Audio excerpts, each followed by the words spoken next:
Welcome to IPS finance.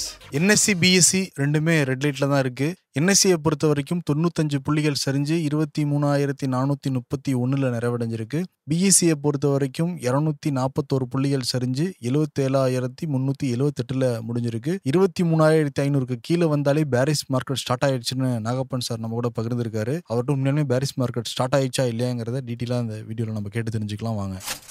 Sir வணக்கம். வணக்கம் CP. Nifty Sensex ரெண்டுமே இறக்கத்துல தான் முடிஞ்சிருக்கு. ஆமா, குறிப்பா நீங்க எப்பயுமே சொல்லிக்கிட்டு இருக்க அந்த 23,500 கீழே வந்துருச்சு. கரெக்டா. பாரிஸ் மார்க்கெட் ஸ்டார்ட் ஆயிடுச்சு தானேங்க சார்? இது இன்னும் ஒரு டே கன்ஃபர்மேஷன் வேணும் மண்டே. ஏன்னா இன்னைக்கு வெள்ளிக்கிழமை அன்னைக்கு இது நடந்திருக்கு. ஃப்ரைடே அன்னைக்கு நடக்கிறது பொதுவா 2 நாள் அடுத்து விடுமுறை இருக்கிறதுனால சில பேர் பொசிஷன் அன்வைண்டிங் இருக்கிறதுக்கான வாய்ப்பு இருக்கு. ஸோ அதனால அது ஃபுல்லா எடுத்துக்க முடியாது. இதுக்கு ஒரு கன்ஃபர்மேஷன் வேணும். அந்த ரீகன்ஃபர்மேஷன்ங்கிறது மண்டே ஈவினிங் க்ளோசிங் எப்படி இருக்கு, டியூஸ்டே க்ளோசிங் எப்படி இருக்கு அப்படிங்கறத பார்த்தா தான் நமக்கு தெரியும். ஓகே, ஆக்சுவலி பார்டர் மார்க்கெட் பாக்குறப்பையும் எல்லாமே நெகட்டிவ்ல தானே சார் முடிஞ்சிருக்கு இன்னைக்கு? பிராடர் மார்க்கெட் ஆல்சோ நெகட்டிவ் தான். செக்டார் வைஸும் பெரும்பாலான செக்டார்ஸ் இன்னைக்கு நெகட்டிவ்ல தான் முடிவடைஞ்சிருக்கிறத பார்க்க முடிகிறது.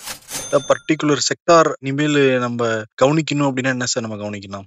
ஒன்னு ஐடி செக்டார் நிச்சயமா பாசிட்டிவா இருக்கிறதுக்கான வாய்ப்புகள் இருக்கு. நம்ம தொடர்ந்து பேசிட்டு இருக்கோம். யூஎஸ் டாலருடைய மதிப்பு உயர்ந்துகிட்டு இருக்கு, 86க்கு அருகாமையில் இருக்குங்கிறத பாத்துக்கிட்டு இருக்கோம். சோ அதனுடைய தாக்கம்ங்கிறது எக்ஸ்போர்ட் ரிலேட்டட் செக்டர்ஸ் எல்லாத்துக்குமே பாசிட்டிவ். பட் அதுல குறிப்பா ஐடி செக்டாருக்கு இருக்கும். நீங்க உதாரணமா பாத்தீங்கன்னா டிசிஎஸ் Q3 ரிசல்ட் 3ஆம் காலாண்டு முடிவுகள் வெளியாயிருக்கு. அதுல பாத்தீங்கன்னா அவங்களுடைய நெட் ப்ராஃபிட் கிட்டத்தட்ட 12% அதிகரிச்சு 12,380 ரூபாய் அப்படின்னு வந்திருக்குது. எல்லா நிறுவனங்களும் அவ்வளவு ஒரு பாசிட்டிவா இருக்காதுன்னு எதிர்பார்த்து கொண்டிருக்கக்கூடிய ஒரு சூழல்ல இந்த டிசம்பர் மாதத்தோடு முடிவடைந்த காலாண்டுல 12% ப்ராஃபிட் ஒரு ஐடி கம்பெனில இன்க்ரீஸ் ஆயிருக்கு அப்படிங்கிறது ரொம்ப ஒரு பாசிட்டிவான ஒரு விஷயம்.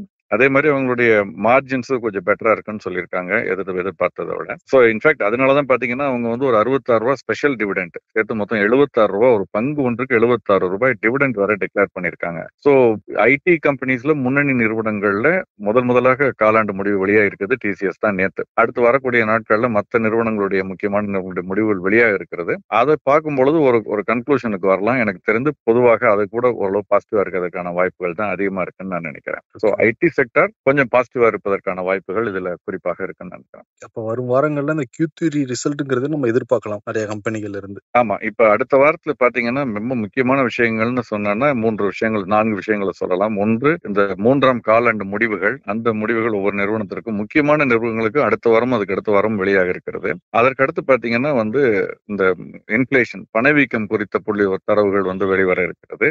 அப்புறம் தொழில் உற்பத்தி குறித்த புள்ளி விவரம் வர இருக்கு. சோ இந்த புள்ளி விவரங்கள் அடுத்த வாரம் சந்தையினுடைய போக்கை நிர்ணயிக்கும். முக்கியமா முதலீட்டாளர்கள் எந்த புள்ளிவரத்தை சார் ரொம்ப கவனமா கவனிக்கணும்? ஒன்னும் Q3 ரிசல்ட்ங்கிறது தெரியும். ஆமா, பணவீக்கம். ஏன்னா பணவீக்கம் கட்டுக்குள்ள இருக்காங்கிறது தெரியணும். ஏன்னா பிப்ரவரி மாதம் முதல் வாரத்துல பட்ஜெட் முடிந்த பிறகு மத்திய ரிசர்வ் வங்கியினுடைய அந்த ஆல்டர்னேட் மந்த் அந்த சந்திப்பு இருக்கு. சோ அதுல வட்டி விகிதம் குறித்த, ஏன்னா டிசம்பர்ல எதிர்பார்க்கப்பட்டது நடக்கல. சோ இப்ப பிப்ரவரியில வட்டி விகிதம் குறைக்கப்படலாம்ங்கிற எதிர்பார்ப்பு ஒரு பக்கம் இருக்கு. அது பணவீக்கத்தினுடைய போக்கை பொறுத்து தான் இருக்கு. சோ பணவீக்கத்தை குறித்த புள்ளிவரம்ங்கிறது குறிப்பாக கவனிக்கப்பட வேண்டியது. இன்னொன்னு, இப்ப இருக்கக்கூடிய சூழல்ல ஃபாரெக்ஸ் அது இன்றைக்கு லேட் ஈவினிங் இன்னைக்கு வெளியாகும். அந்நிய செலாவணி கையிருப்பு குறித்த புள்ளி விவரம் மத்திய ரிசர்வ் வங்கி வெளியிடும் வாரம். அதுல பாத்தீங்கன்னா $700 பில்லியன் இருந்தது $640 பில்லியன் குறைஞ்சிருச்சுன்னு சொல்லியிருந்தாங்க. ஓரிரு மாதங்களுக்கு முன்பு வரை $700 பில்லியன் சர்வதேச அளவுல கிட்டத்தட்ட நம்ம முதல் 5 நாடுகளுக்குள் நம்முடைய அந்நிய செலாவணி கையிருப்பு இருந்தது. ஆனால் திடீர்னு இப்ப 10% குறைஞ்சிருக்கதை பார்க்க முடிகிறது. பேசிக்கலி எஃப்ஐஎஸ் வித்து பணத்தை எடுக்கிறதுனாலதான் அது வந்திருக்கு. சோ அது அந்த அந்நிய செலாவணி கையிருப்பு குறித்த புள்ளி விவரம் இன்று மாலை வெளியாக இருக்கிறது. அதுவும் அடுத்த வாரம் இந்த புள்ளி விவரமும் கொஞ்சம் முக்கியமா கவனிக்கப்பட வேண்டிய விஷயம். ஏன்னா தொடர்ந்து ரூபாயினுடைய மதிப்பு ஒரு பக்கம் குறைவதும், டாலருடைய மதிப்பு யூஎஸ் டாலர் இண்டெக்ஸ் பாத்தீங்கன்னா 6 உலகத்தின் முக்கியமான கரன்சிகளுக்கு நிகரான அந்த பேஸ்கெட்ல யூஎஸ் டாலர் இண்டெக்ஸ் பாத்தீங்கன்னா 109 தாண்டி வலுவான நிலையில இன்னைக்கும் இருக்கு. சோ அதனால அது இன்ஃபேக்ட் அதனுடைய தாக்கம் பாத்தீங்கன்னா கமாடிட்டி சந்தையிலும் இருக்கிறத பார்க்க முடிகிறது. கமாடிட்டி எப்படிங்க சார் இருக்கு? கமாடிட்டி பாத்தீங்கன்னா இன்னைக்கு கோல்டு தொடர்ந்து 78,500 இன்னைக்கு 0.5% அதிகரிச்சிருக்கு. வெள்ளி 92,000 மார்ச் மாதம் 5ஆம் தேதி முதல்வடையக்கூடிய முன்பேற வணிகம் ஒப்பந்தம் 0.25% அதிகரிச்சிருக்கு.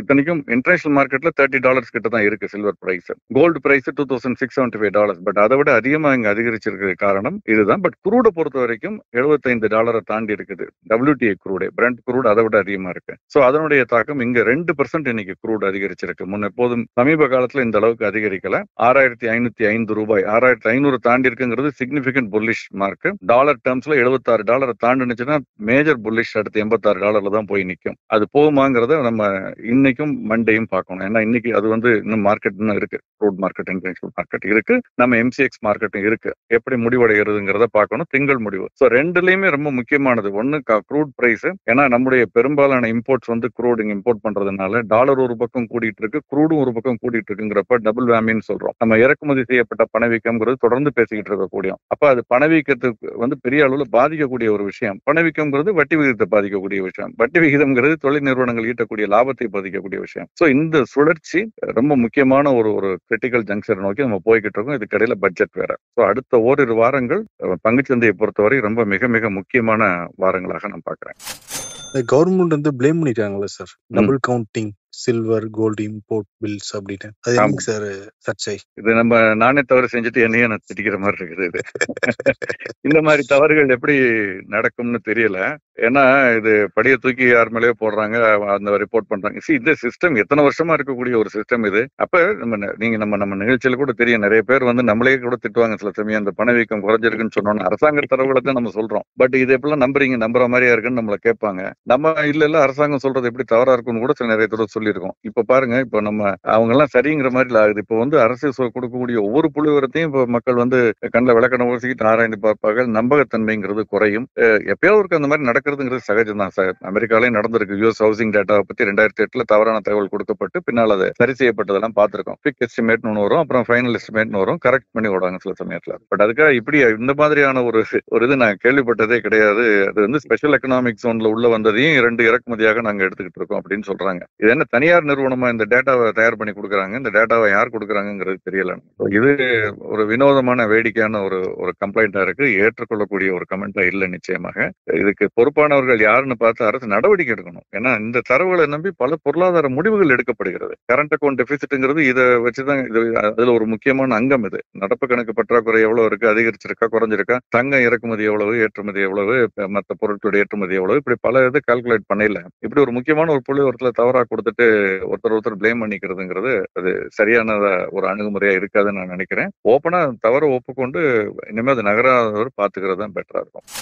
நமக்கு எப்படி அடுத்து பட்ஜெட் வரப்போதோ அதே மாதிரி ஜனவரி 20 பதவி இருக்கிறார் டொனால்ட் ட்ரம்ப். ஆமா, அந்த தாக்கமும் நம்ம சந்தையில் இருக்கும் இல்லைங்க சார்? நிச்சயமா அதனுடைய தாக்கம் இப்ப மட்டும் இல்ல, அடுத்த ஓரிரு மாதங்களுக்கு தொடர்ந்து இருக்கும். அவர் சொன்னதெல்லாம் செய்ய போறாரா, சொன்னதை சொல்லாத ஏதாவது செய்ய போறாரா, என்ன பண்ண போறாருங்கிறத சந்தை தொடர்ந்து அவதானித்துக் கொண்டிருக்கும். அது மேல அந்த குறிப்பாக 2 விஷயம். ஒண்ணு அந்த கிரிப்டோ ரிசர்வ் கிரியேட் பண்றேன்னு சொல்லியிருக்காரு. யூஎஸ் டாலருக்கு ஆல்டர்னேட்டிவா. அது தன்றையிலே மண்ண வாரி போட்டுக்கிற மாதிரி. ஏன்னா உலகத்துல இன்னைக்கு அன்டிஸ்பியூட்டடா இருக்கக்கூடிய 2 கரன்சினா, ஒன்னு கோல்டு இன்டைரக்டா, இன்னொன்னு யூஎஸ் டாலர். இப்ப மூன்றாவது அவர் கிரிப்டோ ஒரு இது நான் கிரியேட் பண்ண போறேன் ரிசர்வ்ங்கிறாரு அப்படின்னா, அவரே கிரியேட் பண்றாருன்னா எல்லாரும் பண்ணுவாங்க. சோ அப்ப அது அது என்ன மாதிரி, அது நிஜமாவே பண்ண போறாரா இல்லையா அப்படிங்கறத பார்க்கணும். கிரிப்டோ ரிசர்வ்ங்கிறத கிரியேட் பண்ணுவாரா, டாலர் ரிசர்வ்க்கு ஒரு கான்ட்ராவா அப்படின்னா, அப்படி பண்ணாருன்னா ஒருவேளை அது டாலருடைய வீக்னஸை காட்டுறதா கூட எடுத்துக்கலாம். இன்னொரு விதத்துல பார்த்தா அது நல்லது. ஏன்னா டாலருடைய மதிப்பு மெல்ல மங்கத்துவங்கிறதுக்கான வாய்ப்புகளும் இல்லாமல் இல்லை. ஏன்னா அவங்களே நம்பிக்கை இல்லாம தான் கிரிப்டோக்கு போறாங்க. அப்ப டாலர் நம்ம விட்டு வெளியே வரணும் அப்படின்னு நினைக்கலாம். சோ அது ஒரு விஷயம் பார்க்கணும். 2வது, சைனாவோட இருக்கக்கூடிய அந்த தீர்வை இருக்குல்ல, இறக்குமதி தீர்வை,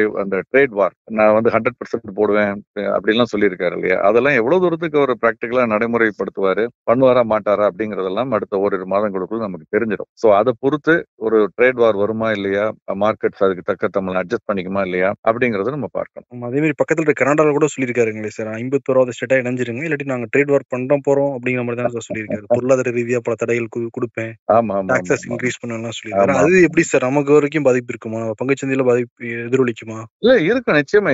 எங்கேயுமே ஒரு அன்சர்டனிட்டி இருக்கும் பொழுது அதனுடைய தாக்கம்ங்கிறது சந்தையில இருக்கும் எப்போதுமே. ஓகே, அது எந்த விதமா இருக்கும், யாருக்கு அனுகூலமா இருக்கும், யாருக்கு சாதகமா இருக்கும், யாருக்கு பாதகமா இருக்குங்கிறது அந்த முடிவுகளை பொறுத்து இருக்குது, பார்க்கணும் நம்ம. பட் அவங்க சொல்றதெல்லாம் நம்ம ஊர் பாஷையில சொல்லணும்னா உதார் விடுறாங்கிறாங்கல்ல, அந்த மாதிரி தான்.